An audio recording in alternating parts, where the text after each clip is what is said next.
Thanks everyone for joining me today. I'm Jonathan Elias, and I'll be guiding you through this CIPS membership info webinar. Briefly about CIPS, CIPS has been around since 1958 when a dedicated group of data processors got together to talk about common concerns, and that conference demonstrated the value of sharing ideas, networking with fellow IT professionals, and learning about changes in technology. That event sparked the formation of the Computing and Data Processing Society of Canada, and in 1968, the society changed its name to the current Canadian Information Processing Society, or CIPS. And that's a picture of the founder of CIPS, also known as the father of computing in Canada, Calvin C. Kelly Gottlieb. CIPS, we've been around since, again, 1958, establishing standards and best practices for IT professionals. We're an IT federation of 9 CIPS provincial societies that license IT professionals both locally and abroad. And each CIPS provincial society is a community of IT professionals providing networking and professional development opportunities. CIPS has the only IT designation that's legally recognized in Canada since 1989, and that's in BC, Alberta, Saskatchewan, Ontario, New Brunswick, and Nova Scotia. And since 2008, CIPS also has Canada's only internationally IP3P accredited designation, which is the ITCP designation. And we'll talk more about those designations later in the presentation. CIPS's mission is to protect the public through ethical and skilled IT professionals in practice in Canada, and to develop and align IT standards for IT professionals and accredited programs. Also to increase recognition of the IT profession to industry, government, academia, and the public, and to develop and maintain the integrity and competence of individuals active in IT. Also to advance the theory and practice of IT and promote sharing information, and to establish public awareness of the potential impact and misuse of IT. CIPS has a variety of relationships, both across Canada and internationally. You can see some of these here. In particular, IP3 and IFIP are the international organizations that CIPS is a part of. And you, as a CIPS member, you have volunteer opportunities that you can volunteer with CIPS at a global scale. This is just a brief glimpse of one of the things that CIPS is trying to do is help with Canada's digital skills supply shortage. This infographic basically shows how CIPS works with our partners, CSCAN, InfoCan, who help get more students interested in IT, all the way down to the CIO Association of Canada. And basically what this is showing is that in order to help the skills shortage in Canada, we want to encourage more people to enter IT and then assist with, there's usually an overflow within the first couple years, and to have employers recognize that, have more entry-level jobs, help develop their staff so that they can get more of these senior specialized talent, which is critically in need. CIPS also offers accreditation of IT, university, and college programs. You can view the credit programs at kips.ca/accreditation. And basically what that is the CIPS accreditation team. They visit college and universities. They review their programs and ensure that they meet the standards and requirements to be accredited by CIPS. And graduates from CIPS accredited programs, they can receive the AITP designation, as well as 1 year of free CIPS candidate membership after they graduate. So some member benefits, whether you're an existing member or you're just learning about CIPS, wants to talk about some of those benefits of being a member. So first is to build your network. So as a CIPS member, you can access a large community of IT professional leaders, both across Canada and around the world. You can also join national and provincial boards and volunteer on committees. You can engage with members in the CIPS Community Forum. You can take part in discussions or share insights as a thought leader. You can connect with IT professionals, thought leaders, and industry experts. And ultimately, the goal there is to build meaningful relationships with members across Canada. Another benefit is to advance your career. And one of those ways is you can utilize the CIPS member benefit skill assessment and career planning tool, which I'll provide a brief overview of. You can participate in in-person and virtual events. You can take on professional development, including webinars, webcasts, workshops, and conferences. You can volunteer and enhance your leadership skills and raise your profile. And you can mentor and offer career guidance to support professional growth. And in particular, you can also support students and newcomers navigating the Canadian IT job market. Another benefit is that CIPS is a way to contribute to the community, so you can give back to the IT profession and help shape the future of IT. That includes helping address Canada's IT skill shortage, like I just talked about with that infographic, and to support initiatives and provide a voice to government. You can be part of global IT initiatives, also like I mentioned, through IFIP and IP3, and contribute to Canada's global presence. And again, you can provide support to students, graduates, and newcomers, including through mentorship and career guidance. And ultimately, the goal there is to help strengthen the Canadian IT industry and profession. There's also member perks and savings that you can take advantage of as a member. So that starts with a CIPS newsletter, which provides IT community news, jobs, events, and new member benefits. You can access the CIPS member-only community forum so that you can communicate with other CIPS members across the country. There's phone and plan savings via Bell. So it's essentially corporate pricing. If your employer doesn't have access to corporate pricing or in particular Bell, this is a great option. I've seen better discounts on plans and phones than most places in my research. So that's a great option if you don't currently have corporate pricing. Also discounts on conferences and events. So CIPS partners with various events and professional development and offers discounts to our members. Again, that includes professional development training. And you can also get discounts on a variety of products, services, software, events, hotels, airlines, and more. And we'll talk a little bit about that later on. Another big benefit is professional recognition and credibility. So you can get recognition of your IT knowledge, experience, continuous professional development with the CIPS certification program and professional standards.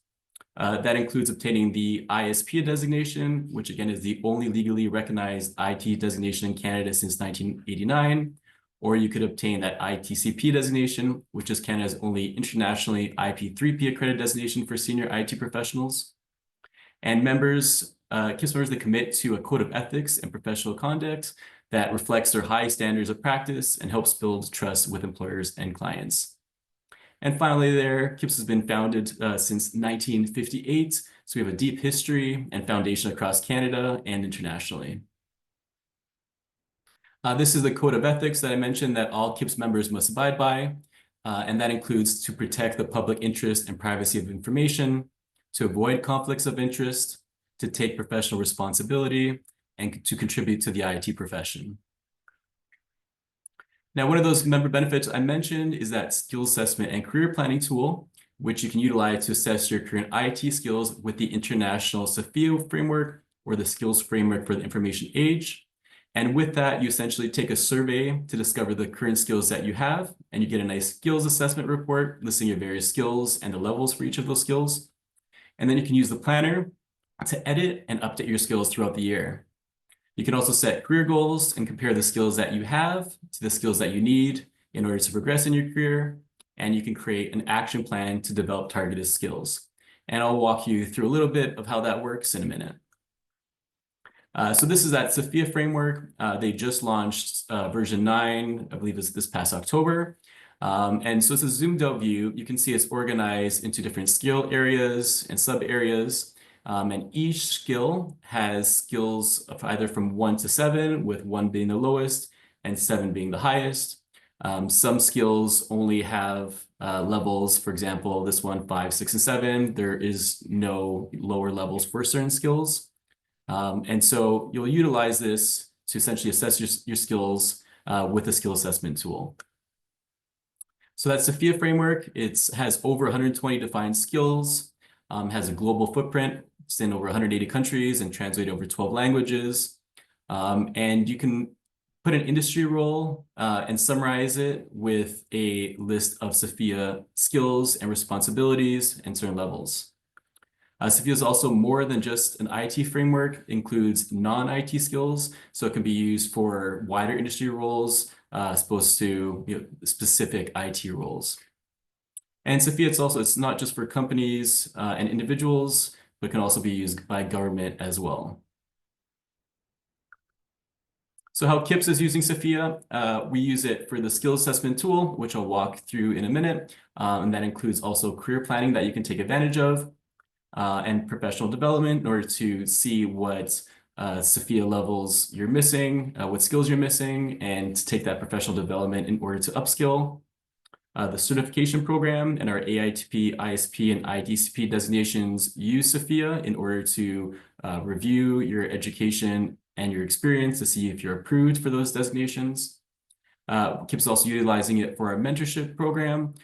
So that is in order to match mentees and mentors with their skills. And I'll talk a little bit about that in a minute. Also for accreditation programs, CIPS also uses Sophia in order to assess certain programs. And finally, it can also be used for job search in order to determine if jobs are suitable for you based on the skills that you've been assessed at. So this is that skill assessment and career planning tool that I mentioned.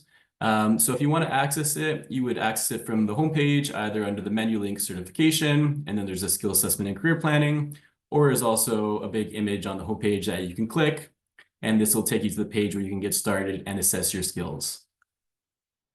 So essentially, the skill assessment starts with a survey. We're asking you a variety of questions in order to determine what skills you have and what levels. If you like surveys, you can click, even something like the whole framework or your senior digital professional, and that'll essentially just ask you more questions to determine what skills and levels you have. But if you're, not a huge fan of surveys, you can pick something that might be, a little bit lower, advanced beginner, or whatever feels relevant to you. And then you can spend more time in the planner section in order to adjust or add additional skills. So this is the surveys that you'll complete. You can do them one at a time. You can come back at various times. It'll give you a brief estimate of how long each of these surveys will take, as long as the questions. But again, this is ultimately based on both how much experience you have and how much you want to utilize the surveys. So the first part of the survey, it's asking you your general levels of autonomy, influence, business skills, and knowledge. And you essentially just read the question and click select for whatever applies most to you. And it varies from lower level, so it works under close direction, to at the other end of it at the highest organizational level. So you just read those questions, give your best response so the system can help determine your skills and skill levels. This is an example of the strategy and architecture section. It's also asking if you are competent, asking if you're competent, proficient, or knowledgeable based on the description. And we mentioned that it's not just IT skills, but also assessing things like people and skills, relationships, and engagement, because there are a lot of roles that require IT skills, even if they might not be traditionally considered an IT role. So once you complete that skill assessment, you'll be emailed this nice report, which gives all the skills that you were assessed at, as well as the skill levels. And it also color codes in order to show whether you're competent, which means that you're an 85% more a match to that skill level. Skill proficient means 50 to 85, or if you have less than 50% match, it just means you have knowledge. So you might have taken a college or university program, but don't yet have the practical work experience in order to get that proficiency or competency. So what I just showed you is what you're emailed after you complete the assessment. And this is the skills profile in the Skills TX system, which you can then edit and adjust those results. So after you complete your surveys, this is basically what you're taken to. And you can click the Edit Profile button in order to adjust your results. So this is first showing those general levels, general skills. And here's an example is showing autonomy is level 4, influence is level 5. And then also the more specific skills, such as strategy and architecture. It's showing what levels you're assessed at, again, also with the competency, proficiency, or knowledge based on the coding or design on in the box. So again, you can edit those very easily. Once you're on your skills profile, you just click Edit Profile. You can hover open to an open spot. So in this case, for planning, I was assessed at level 5. but I hover over level 6 and it provides a definition. And if that sounds more like me, I would just simply click it. It'll move that to the level 6 and then would save it and update my profile.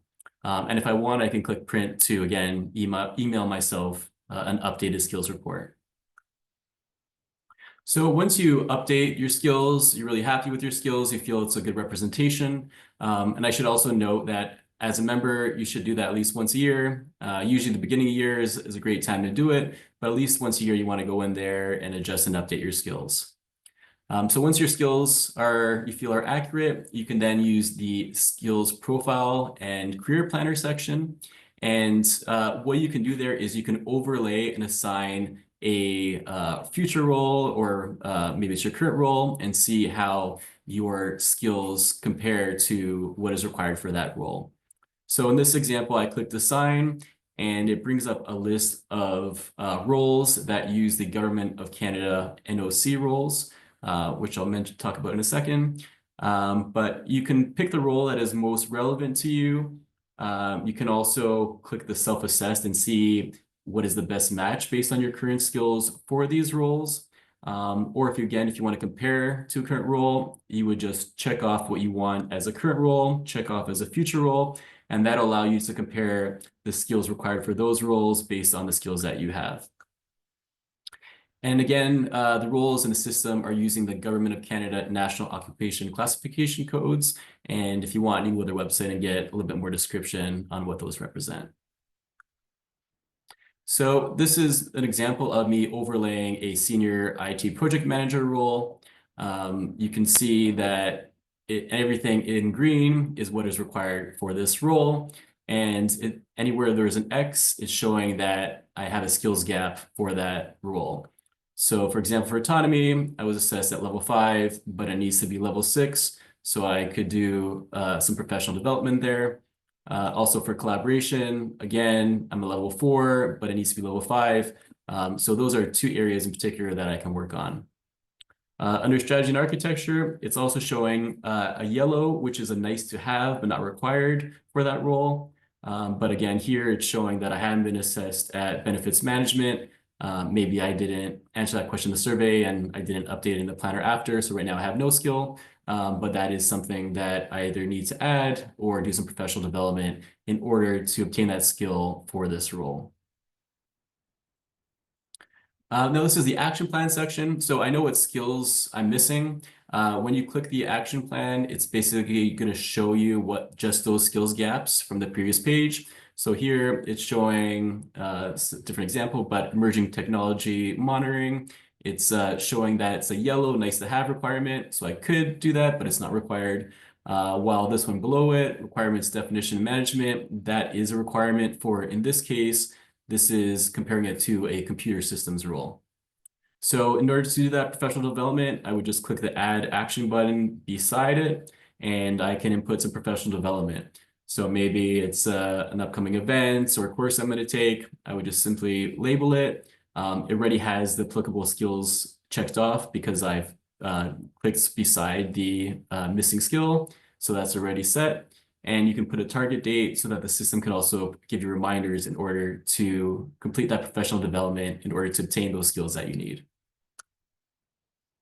So this is another CIPS member benefit that you can take advantage of. So this is a skills wave which provides curated professional development to help you find courses to develop those required skills.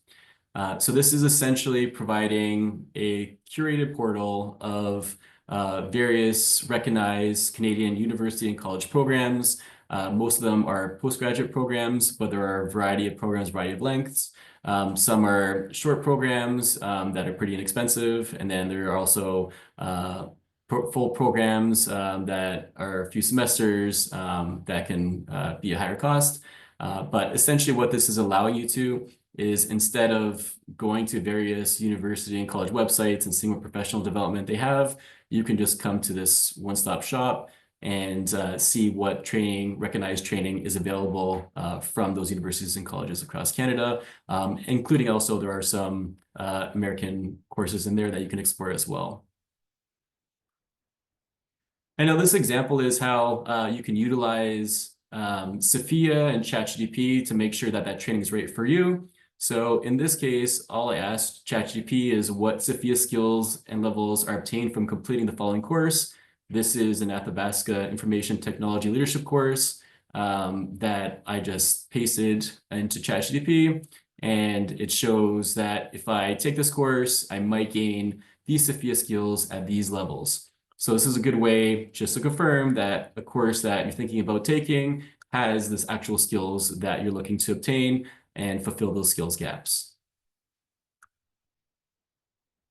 So briefly, again, to talk a little bit about certification. Already mentioned the ISP, only legally recognized designation for IT professionals in Canada since 1989.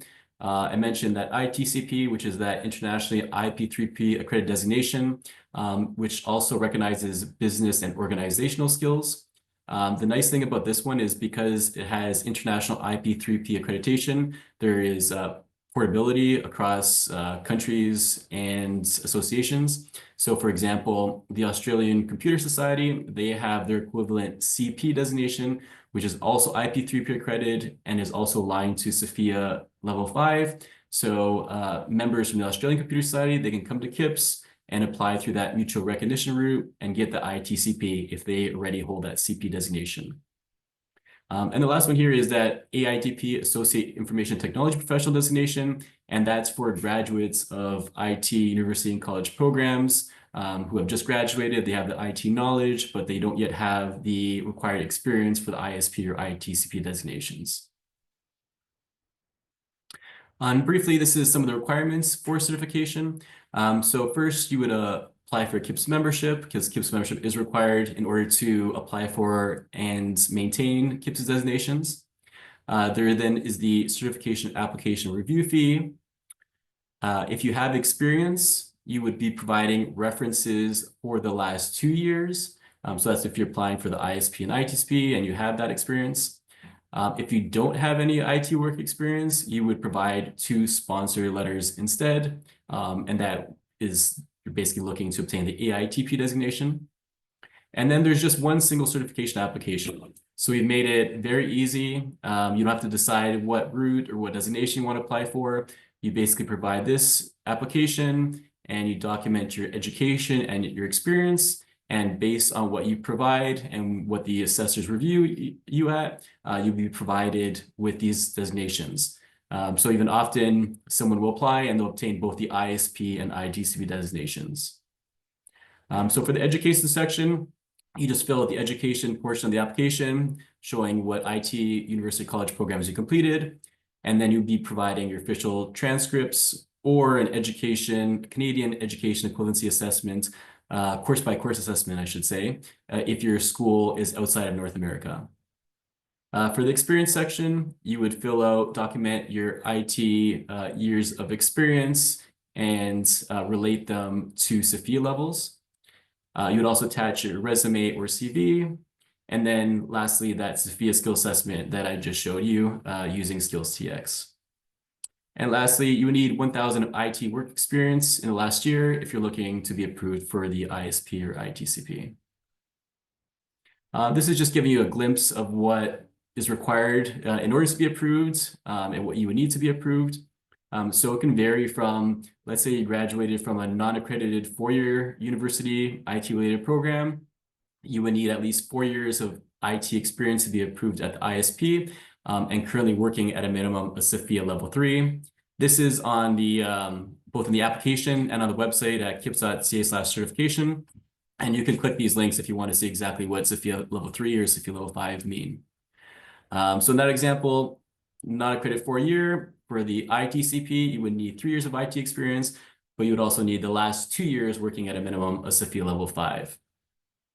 Now, if you don't have any IT education, you can also apply through the experience-only routes. You would just need more years of experience.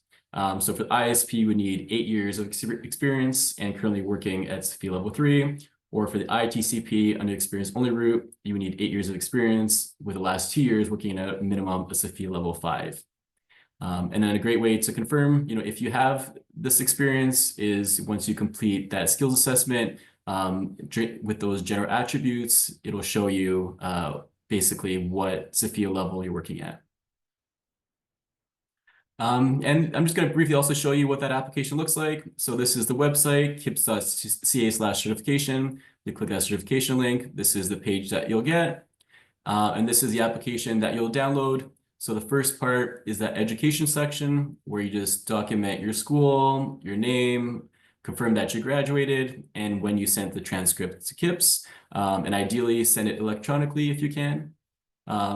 But if your school was outside of North America, instead you'd be providing a Canadian education course-by-course equivalency assessment, and you would provide that assessment reference number if there is one. And again, you'd ideally send electronically if possible.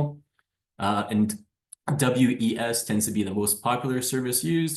However, there are other recognized education equivalency services that are listed in the application that you can use. So you would just document your education that you have. Also, if you have the BCS diploma level exams or professional graduate level exams, or if you pass the ICCP exams leading to the CCP, that can also be used for the education section in order to get the required education points. Now, on the experience side of it, this is what the experience part of the application looks like. So for each of your roles, you would document the time period that you were in that role, the organization, your title, and then you would document your experience in each of these: autonomy, influence, complexity, business skills, and knowledge. So the easiest way to do it is click the link beside each of these, and it'll give you a definition of what the levels mean, and then you would relate your specific examples related to SIPI here. So I'll show you examples. So let's say I clicked business skills.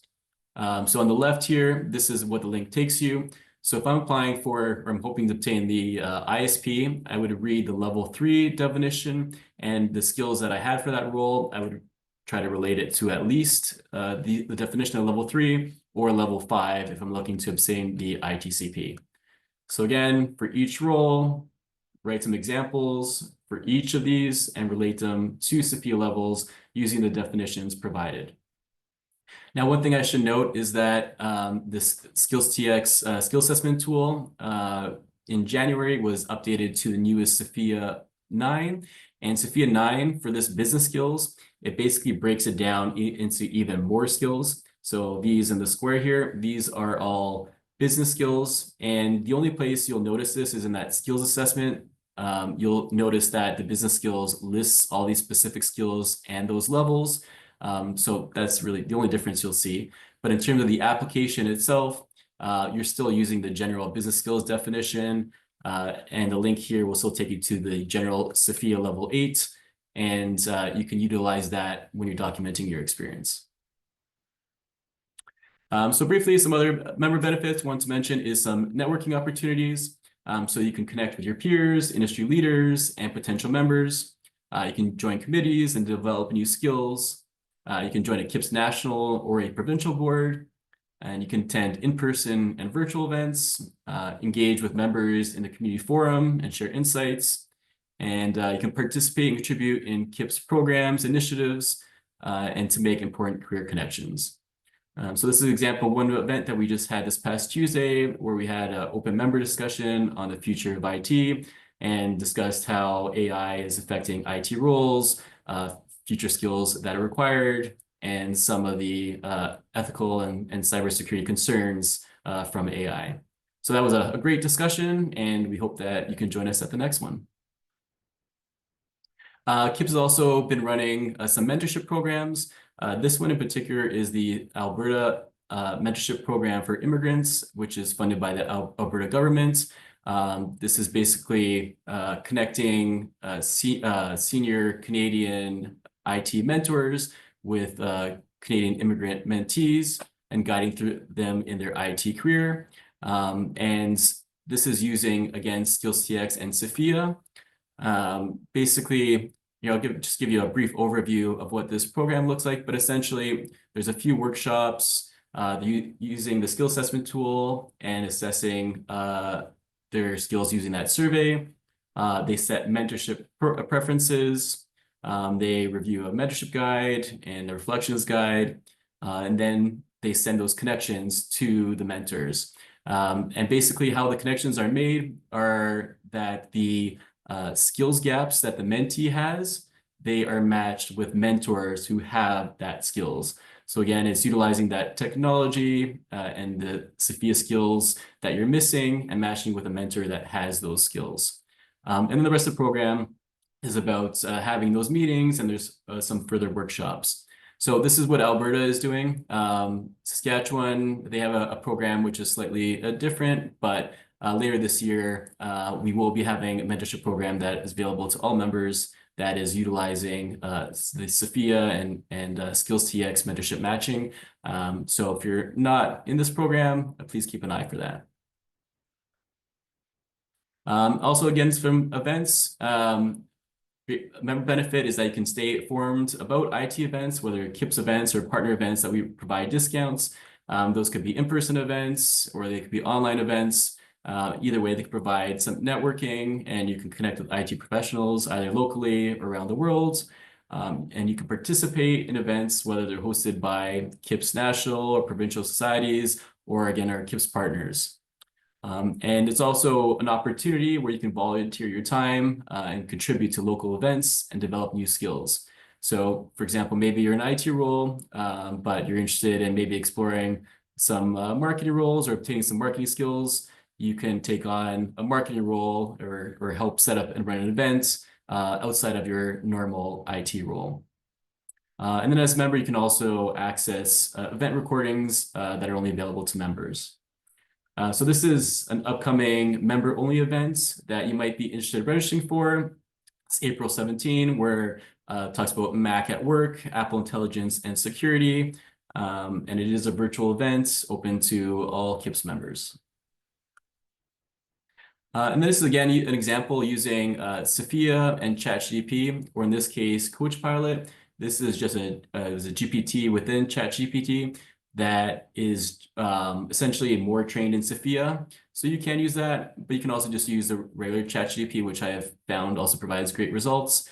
So in this example, I just asked, what Sophia skills and levels might I gain from attending the following event. I just pasted the link to this event since in September at the time. And, ChatGPT, or in this case, CoachPilot, says, you might gain these Sophia skills. So again, you refer back to your skills assessment and see if these are skills that you're looking to obtain and then falls in line with your career development. CIPS, we also have that IT community forum LinkedIn that I mentioned. This is a great place, again, to share insights, act as thought leader, and join discussions. And we promote discussions in the CIPS newsletter to all members across Canada, around the world. So a great way, again, to connect with the CIPS community.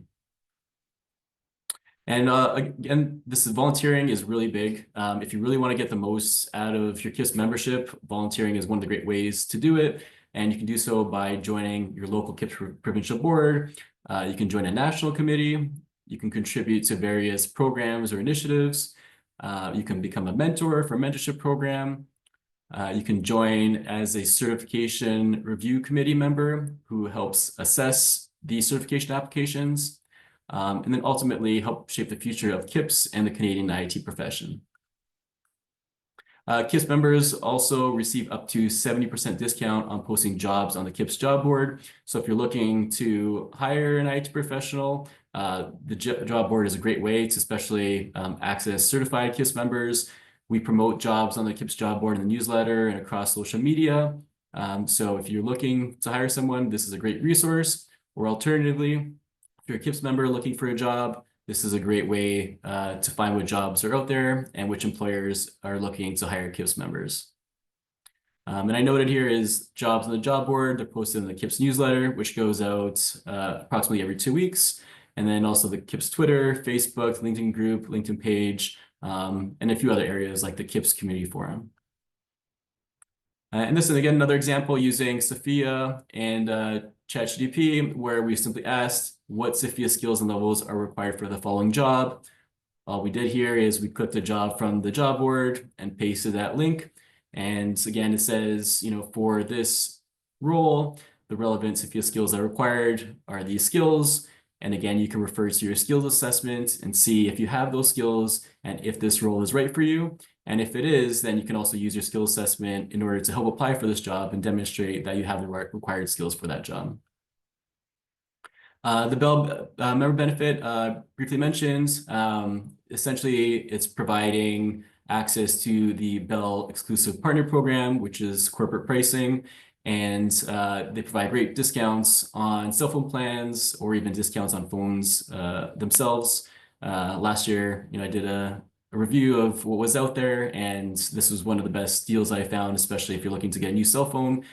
So great member benefit to take advantage of if you don't have access to corporate pricing, and especially Bell corporate pricing. At the Basque University, we have this relationship where certified members can qualify for their Master of Science in Information Systems program or their Executive MBA program. So if you don't have, maybe the typical educational requirements in order to enter these programs, CIPS's ISP and ITCP designations can be utilized as entry routes for those at the Basque University programs. Skills CX, we talked about how it can be used by individuals like yourselves to assess your skills. But another member benefit is it can be used for your organization for workforce planning. So CIPS members can also get Skills CX at a 10% discount for their organization, which can be utilized to build a digital skills inventory, see what skills development employees need to take, and then you can do some strategic workforce planning and figure out, what skills you're missing, what skills you need your employees to obtain. Do you need to outsource or hire? Really just a great way to see what skills you have and what skills your organization is missing. And you can also easily get it from the Microsoft Azure Marketplace. And Perkopolis, I mentioned, is a great option to get discounts on a variety of things like tickets, hotels. It could be theme parks or laptops. Laptops, for example, in particular, I've seen Lenovo laptops on sale on Perkopolis that are better deals than the Lenovo website on Boxing Day, for example. So, whether it's a product or a service or tickets or hotels or flights, this is a great benefit for CIPS members.